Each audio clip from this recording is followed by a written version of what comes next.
사도신경으로 우리 신앙을 고백하겠습니다. 나는 전능하신 아버지 하나님 천지의 창조주를 믿습니다. 나는 그의 유일하신 아들 우리 주 예수 그리스도를 믿습니다.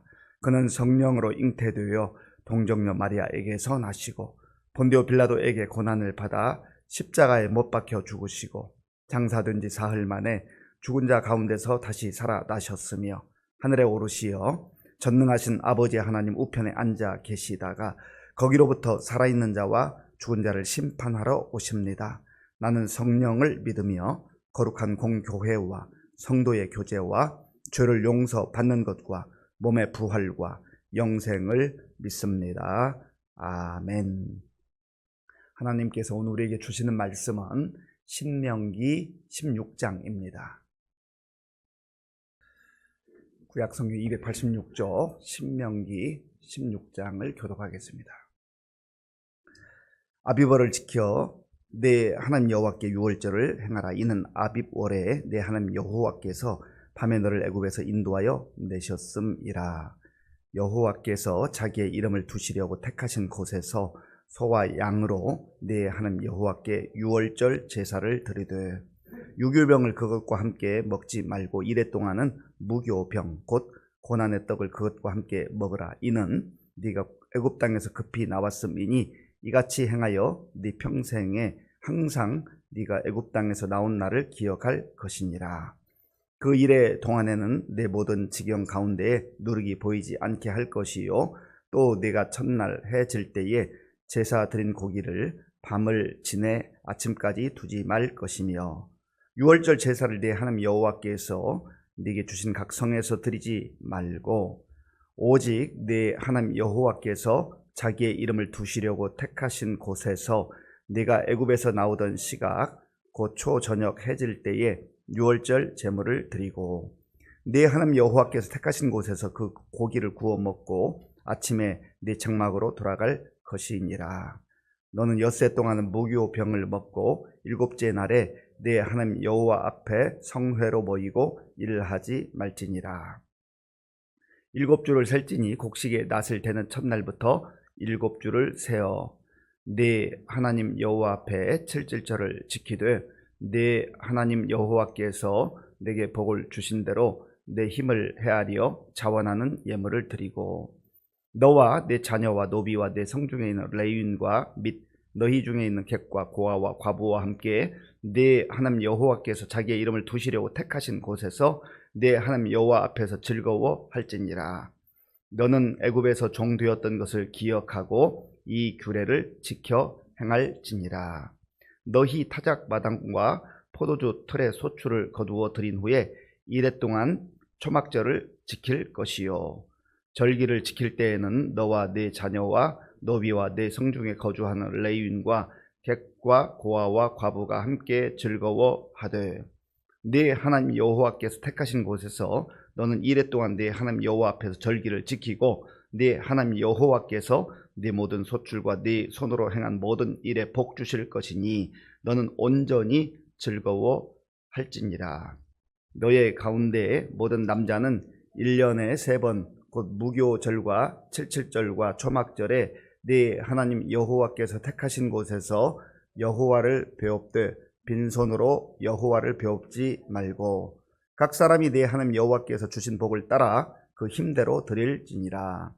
네 하나님 여호와께서 네게 주시는 각 성에서 네 지파를 따라 재판장들과 지도자들을 둘 것이요 그들은 공의로 백성을 재판할 것이니라. 너는 재판을 굽게 하지 말며 사람을 외모로 보지 말며 또 뇌물을 받지 말라. 뇌물은 지혜자의 눈을 어둡게 하고 의인의 말을 굽게 하느니라. 너는 마땅히 공의만을 따르라. 그리하면 네가 살겠고 네 하나님 여호와께서 네게 주시는 땅을 차지하리라. 네 하나님 여호와를 위하여 쌓은 제단 곁에 어떤 나무로든지 아세라 상을 세우지 말며 자기를 위하여 주상을 세우지 말라. 네 하나님 여호와께서 미워하시느니라. 아멘. 오늘 본문에는 이스라엘 백성들, 다시 말하면 하나님의 자녀들이 지켜야 될 새 절기에 대해서 말씀을 하고 있습니다. 이 세 절기는 이스라엘 백성들에게 있어서 특별한 의미를 가지고 있는 절기입니다. 이 세 절기는 유월절, 그리고 칠칠절, 초막절이라고 하는 절기입니다. 이 각각 세 절기의 그 의미를 살펴보고 또한 우리가 이 시대에 이 절기를 어떻게 적용해야 될 것인가 하는 말씀을 묵상하려고 합니다. 먼저 유월절입니다.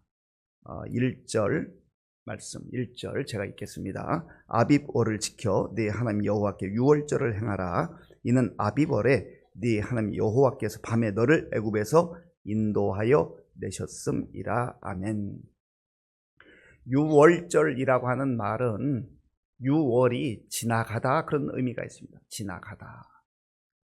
하나님께서 이스라엘 백성들이 430년 동안 애굽에서 노예 생활을 할 때에 하나님의 때가 되자 모세를 그 땅에 보내주셨습니다. 그리고 모세를 통해서 바로에게 가서 나의 백성을 보내라. 그러나 바로가 보내지 않습니다. 왜냐하면 이 애굽 왕이었던 바로는 이 노예들이 그 애굽 이집트의 노동의 근간이잖아요. 이 노동력들이 다 빠져나가면 나라의 경제가 흔들리고 모든 것이 흔들린다 생각하기 때문에 내가 보낼 수 없다. 고집을 피웁니다. 성경에 보면 바로가 아주 완강했다, 완악했다 그런 표현을 합니다. 고집을 꺾지 않았다라고 하는 말이죠. 하나님의 말씀이 들려와도 하나님의 말씀과 상관없이 사는 거예요. 내가 왕인데, 내가 주인인데, 그게 바로 인간의 죄악이죠. 내가 왕 노릇하고 내가 주인 노릇하고 그러다 보면 하나님이 말씀하셔도 듣지 않는 겁니다. 들리지 않는 거, 듣고 싶지 않은 거죠. 내 마음대로 사는 겁니다. 그때 하나님께서 10가지 재앙, 바로와 애굽 사람들에게는 재앙이었어요. 믿지 않는 자들, 하나님을 거부하는 자들에게는 재앙이었지만 믿는 자들, 하나님의 백성들의 입장에서 보면 기적입니다. 능력입니다. 그리고 똑같이 하나님이 역사하셔도 하나님을 거부하는 세력에게는 재앙이 되는 것이고 하나님의 백성들에게는 능력이 되고 기적이 되는 것이죠. 그래서 이제 재앙을 계속 내리지만 또 모세를 통해서 돌이키게 하시고 바로가 사정사정하면 내가 보내주겠다 하지만 또 거짓말하고 다시 좀 상황이 좋아지면 역시 거부하고 그래서 마지막에 이제 10번째 재앙이 애굽 백성의 모든 장자라고 하는 것은 대표성이 있습니다. 그 가정의 생명을 말해요. 그리고 모든 짐승의 첫 새끼 역시 모든 가축이라고 하는 것은 재산이지 않습니까? 그러니까 재산의 대표 상징성입니다. 다 죽게 될 것이다. 하나님께서 보낸 사자가 지나갈 때 유월절이 지나가다 그 말이 있잖아요. 모든 집을 지나갈 때에 하나님의 진노와 심판이 임하게 될 것이다. 그래서 모세에게 하나님이 이스라엘 백성들은 어린 양을 잡아서 임방과 문설주에 이 문턱과 기둥에 피를 발라놓아라. 내가 그 피를 볼 때 너희를 넘어갈 것이다. 바로 그게 유월절이에요. 그러니까 이 어린 양의 피, 지금 모든 애굽 전역에 죽음의 사자, 하나님께서 보낸 죽음의 사자가 지나갈 때 다 죽게 되어 있습니다. 그런데 하나님의 말씀을 듣고 순종했던 그 어린 양의 피를 발라오는 그 집에는 죽음이 넘어가게 되는 거예요. 이 유월절의 의미는 하나님께서 말씀에 순종하는 자들에게 어린 양의 피를 보고 구원해 주신다. 죽음이 원래는 임해야 될 것인데 그 죽음이 넘어가는 거예요. 구원의 역사가 나타나게 된 것이죠. 왜 그렇습니까? 어린 양이 대신 죽었기 때문에. 죽음이 넘어가기는 넘어갔지만 죽음이 일어나지 않은 게 아니에요. 하나님께서 말씀하신 어린 양이 너희를 대신해서 죽을 것이다. 죽는 것이다. 하는 것이죠. 이 유월절은 훗날에 예수님께서 약속하신 때에 이 땅에 어린 양으로 오신 예수 그리스도를 의미합니다.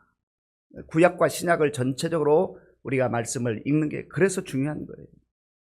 단순히 출애굽기 그 속에 나오는 역사적 사건으로서의 그 유월절이 아니라 그것은 앞으로 하나님의 때가 되면 바로 어린 양 예수 그리스도가 올 것이라고 하는 것을 이미 출애굽기에서 예표하고 있는 겁니다. 이들이 유월절을 지키는 동안 6일 동안 무교병을 먹어야 됐습니다. 무교병이라고 하는 것은 누룩이 들어가 있지 않은 빵을 말합니다. 누룩이 들어가 있지 않은 빵을 먹어라. 이 누룩은 성경에서 이 누룩을 넣으면 막 부풀어 오르잖아요. 그러니까 죄를 의미하는 거예요. 죄가 막 부풀어 오르는 것처럼, 욕심이 부풀어 오르는 것처럼 죄를 상징하는 이 누룩을 넣지 말고 무교병을 먹어라 하는 것이죠. 그리고 제7일에는 하나님 앞에 모두 모여서 성회, 거룩한 모임으로 예배를 드리라는 거예요. 하나님께서 우리 조상들을, 우리 민족을 이렇게 구원해 주셨습니다. 그러니까 지금 이 신명기는 이미 그들의 할아버지일 수도 있고 할머니일 수도 있고 혹은 아버지일 수도 있고 어머니일 수도 있고 또 20세 미만이었던 사람들에게는 그들도 경험했던 세대들이 있습니다. 광야에서 태어난 사람들은 이것을 전해 들었겠지만 이걸 실제 체험한 사람도 있습니다. 그러니까 이걸 대대로 영원토록 지키라 그 말입니다. 무슨 말씀입니까? 구원의 은혜를 잊지 말아라. 구원의 감격을 잊지 말아라 하는 것이죠. 저와 여러분들도 마찬가지예요. 우리가 이 땅을 살아가면서 늘 기억해야 될 것 중에 하나가 뭐냐면 어린 양이신 예수 그리스도를 통해서 내가 구원받았다, 하나님의 자녀가 되었다 하는 이 사실입니다. 구원의 확신과 구원의 감격을 우리 마음에 간직하고 살라는 거죠. 그럴 때 우리에게 늘 소망이 있고 감사가 있고 은혜가 있게 되는 겁니다. 하나님이 나 같은 죄인이 뭐라고 나를 구원해 주셨는가, 나를 살려주셨는가, 나를 하나님 자녀 삼아 주셨는가. 그러면 거기서 힘이 나는 거예요. 내 상황과 처지와 형편이 마치 당시에 이스라엘 백성들이 노예 상태에 있었지만 하나님의 시선과 하나님의 마음은 고통받는 그 백성들에게 있었잖아요. 오늘 이 시대도 마찬가지예요. 우리가 이 구원의 감격과 구원의 은혜, 십자가의 그 대속의 은총을 기억할 때 내 처지와 형편이 어떠하든지 간에 하나님의 사랑은 나를 향하고 있구나, 하나님의 사랑은 변치 않고 나를 여전히 사랑해주고 있구나, 이거 생각하면 힘나는 거예요. 사람이 언제 힘나요? 사랑받을 때 힘나는 거예요. 사랑받으면 얼굴이 펴지는 거죠. 밝게 살 수 있는 거예요. 또 어린아이들 보세요. 어린아이들 엄마 아빠 사랑받으면 얼마나 행복해요. 학교 가서도 선생님의 사랑받으면 얼마나 행복해요. 사랑을 받아야 돼요. 이 세상에 사람의 사랑도 필요하고 중요하지만 그러나 무엇보다도 근본적 사랑, 하나님의 사랑이, 구원의 은혜가 나에게 여전히 머무르고 있다. 이거 생각하면 감사한 거죠. 두 번째로 하나님께서는 77절을 지키라 했습니다. 자, 본문 9절 말씀, 10절 말씀, 11절까지, 9절부터 11절까지 제가 읽겠습니다. 7주를 셀지니 곡식이 낫을 대는 첫날부터 7주를 세어 네 하나님 여호와 앞에 77절을 지키되 네 하나님 여호와께서 네게 복을 주신 대로 네 힘을 헤아려 자원하는 예물을 드리고 너와 네 자녀와 노비와 내 성중에 있는 레위인과 및 너희 중에 있는 객과 고아와 과부와 함께 네 하나님 여호와께서 자기의 이름을 두시려고 택하신 곳에서 네 하나님 여호와 앞에서 즐거워할지니라. 아멘. 77절은 한 주간이 7일이잖아요. 그 한 주간 7일이 7번 지나가기 때문에 77절이라고 합니다. 이 77절의 의미는 이때 이스라엘 백성들이 그 약속의 땅 가나안 땅에 들어가면 처음 열매를 거두는 거예요. 처음 열매, 첫 열매. 첫 열매는 굉장히 중요하잖아요. 이스라엘 백성들에게 있어서 맏아들 장자의 죽음은 곧 그 가문의 죽음, 가정의 모든 멸망을 말하지만 장자가 살아났다, 장자를 하나님께서 살리셨다 하는 의미는 그 모든 가정을 세워주셨다, 그런 의미예요. 그래서 예수님께서 부활의 첫 열매가 되셨잖아요. 이것은 무엇을 말합니까? 예수님 안에 있는 모든 사람들을 생명으로, 영원한 생명으로 인도하신다, 그런 의미가 있는 거예요. 여기서 이 첫 열매를 드리면서 하나님께 감사하는 거죠. 유월절도, 칠칠절도, 초막절도 다 감사의 의미가 있어요. 다양한 모습의 감사의 의미가 담겨 있습니다. 하나님께서 건강을 주셨고, 하나님께서 토지를 주셨고, 하나님께서 햇빛을 주셨고, 하나님께서 바람을 주셨고, 하나님 물을 주셨고, 모든 환경을 허락해 주셨기 때문에 내가 밭에 가서 일구고 땀 흘려 수고했지만 하나님 주셨다고 고백하는 거예요. 하나님께 감사하는 거예요. 그래서 이러한 믿음으로 살아가는 사람, 감사함으로 살아가는 사람은 하나님께 나올 때에 예물을 가지고 나오라. 10절을 제가 한번 읽겠습니다. 내 하나님 여호와 앞에 77절을 지키되 내 하나님 여호와께서 내게 복을 주신 대로 네 힘을 헤아려 자원하는 예물을 드리고. 아멘. 자원하는 예물, 자원하는 헌물, 하나님께 드릴 때 우리가 인색해하거나 아까워해서는 안 됩니다. 하나님 우리에게 풍성하게 공급해 주셨잖아요. 그러니까 하나님 주셨다, 이 모든 것은 하나님으로부터 왔다 하는 그런 의미입니다. 얼마 전에 11조의 의미에 대해서 말씀드렸습니다만, 11조라고 하는 게 뭐예요? 이건 물질의 문제가 아니에요. 우리는 다 물질적으로 계산하지만은, 그러나 이건 믿음의 문제라는 거죠. 하나님께서 모든 것을 허락하셨습니다.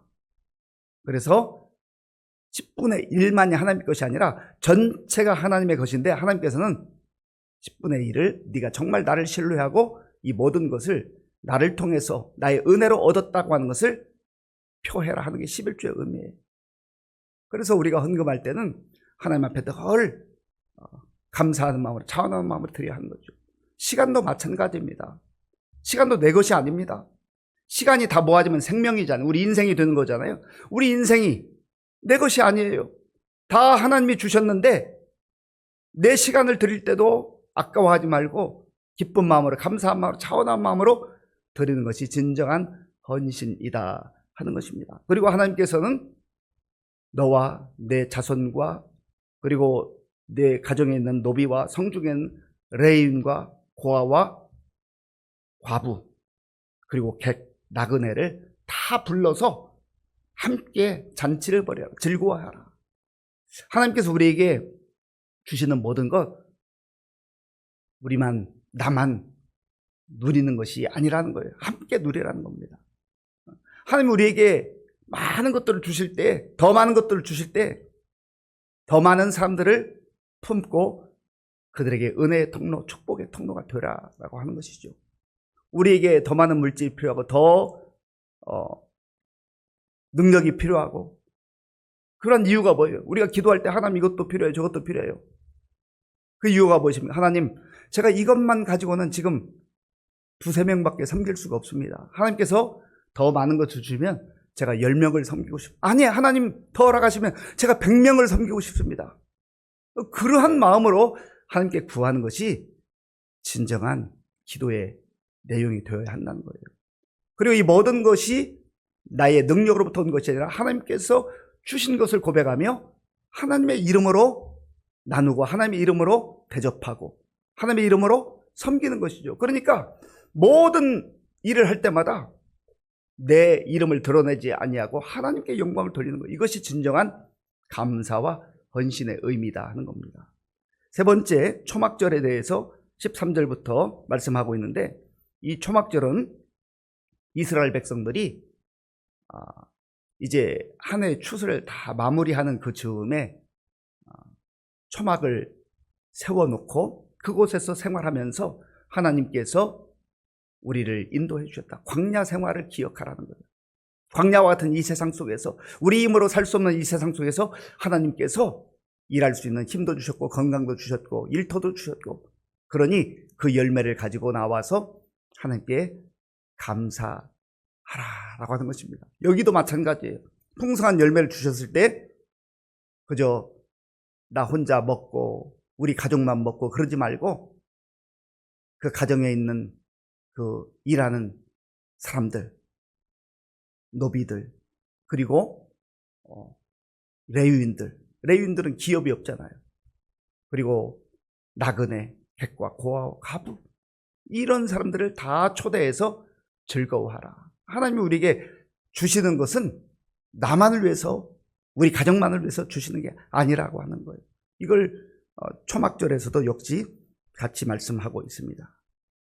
그리고 18절부터 그 이후의 말씀 보면 하나님께서 우리의 삶의 그 터전에서, 삶의 자리에서 공의롭게 살아야 할 것을 말씀하고 있어요. 그 모든 것을 풍성하게 주셨는데 자기의 욕망과 욕심을 따라 살아가지 말고 공의를 행하라 하는 거예요. 재판장들과 지도자들, 그들이 자기의 탐욕과 욕망을 위해서 자기 이익을 취해서는 안 된다라는 거예요. 공의로우신 하나님, 그 시선으로, 그 마음으로 사람들을 바라보고 세상을 바라보고 내가 속한 공동체를 보라라고 하는 겁니다. 19절, 20절 우리 함께 읽겠습니다.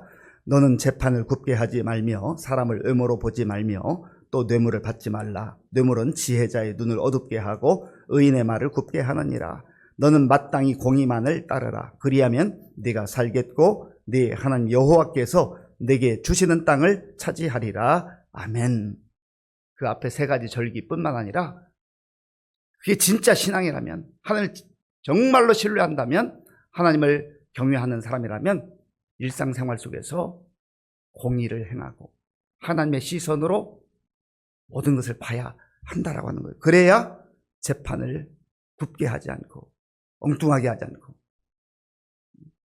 혈연, 지연, 인맥에 따라서 하지 않고 정의롭게 한다라고 하는 것이죠. 뇌물을 받지 말라. 자기 어떤 기득권을 더 채우기 위해서 뇌물을 받으면 그것이 바로 판단을 흐리게 한다라고 하는 거예요. 하나님 그렇게 하는 분이 아니라는 겁니다. 이 말씀 마음에 깊이 간직하시고 오늘 우리에게 베풀어 주신 예수님 안에서 허락하신 하나님의 자녀됨, 구원의 은혜를 마음껏 누리시고 또 우리의 삶에 허락하신 열매들을 우리 자신도 누릴 뿐만 아니라 흘러갈 수 있도록 축복의 통로로, 은혜의 통로로 살아가실 수 있기를 바라고, 또 우리의 삶의 현장 속에서 하나님의 시선으로, 하나님의 마음으로 바라보면서 하나님 앞에서 공의롭고 정의롭게 살아갈 수 있는 거룩한 믿음의 백성들 될 수 있기를 간절히 바랍니다. 아버지 하나님 감사합니다. 오늘 이스라엘 백성들, 하나님의 자녀들이 지켜야 될 그 절기에 대해서 또 말씀을 들었고 하나님의 공의에 대한 말씀을 들었습니다. 하나님 듣고 지나가지 말게 하시고 우리가 이대로 우리의 삶 속에서 적용하며 사는 가운데 하나님께 영광 돌려드릴 뿐만 아니라 우리의 삶 속에도 큰 기쁨이 있게 하시고 우리의 삶을 통하여서 우리 주변이 풍성해지는 그러한 은혜가 있게 하여 주옵소서. 예수님의 이름으로 기도하옵나이다. 아멘. 주기도문으로 예배를 마치겠습니다. 하늘에 계신 우리 아버지, 아버지의 이름을 거룩하게 하시며 아버지의 나라가 오게 하시며 아버지의 뜻이 하늘에서와 같이 땅에서도 이루어지게 하소서. 오늘 우리에게 일용할 양식을 주시고 우리가 우리에게 잘못한 사람을 용서하여 준 것 같이 우리 죄를 용서하여 주시고 우리를 시험에 빠지지 않게 하시고 악에서 구하소서. 나라와 권능과 영광이 영원히 아버지의 것입니다. 아멘.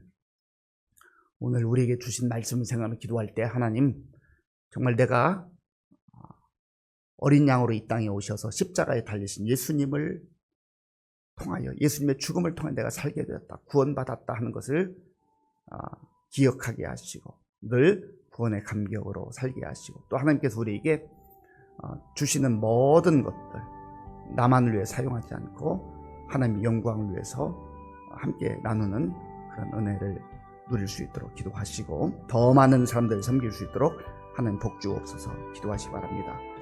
우리나라와 민족을 위해서 기도할 때 지도자를 위해서, 오늘도 보면 지도자들은 모든 사람이 그렇지만 특별히 지도자들은 공의롭고 정의롭게 하나님의 시선으로 모든 걸 바라보고 판단해야 되는데 자기 이익과 탐욕을 위해서, 기득권을 취하기 위해서 하는 이 시대를 보면 너무나 안타깝습니다. 하나님 긍휼을 베풀어 주옵소서 기도하시고 우리 교회 많은 어르신들, 또 또 환우들을 위해서 기도하실 때 우리 정송자 집사님의 남동생 정일곤 씨가 이제 오늘 병원에 입원해서 내일 뇌 종양 수술 받는 예정이 되어 있습니다. 굉장히 위험한 상태라고 하는데 기도해 주시고, 특별히 우리 정일곤 씨는 아직 예수를 믿지 않는데 이번 기를 통해서 정말 예수 믿는 그런 역사가 나타날 수 있도록 기도하시고, 우리 다음 세대를 위해 기도할 때 이제 오늘부터 내일까지 청소년부 수련회가 진행됩니다. 위해서 기도하시고, 또 내일부터 모레까지는 우리 아동부 성경학교가 진행합니다. 기도해 주시기 바랍니다.